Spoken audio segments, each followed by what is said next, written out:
Once upon a time, a fox walked, thirsty, through the forest.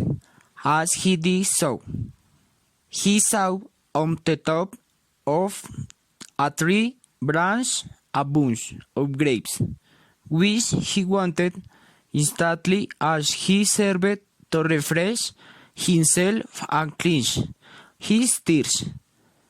The fox approached the tree and tried to reach the grapes, but they were too high.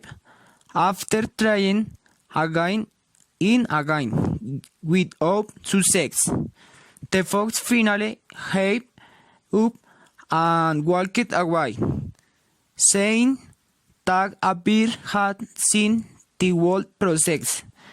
He sighed aloud that he did not really want the grapes, given that they were not yet ripe, and that he had actually stopped trying to reach the wind shaking.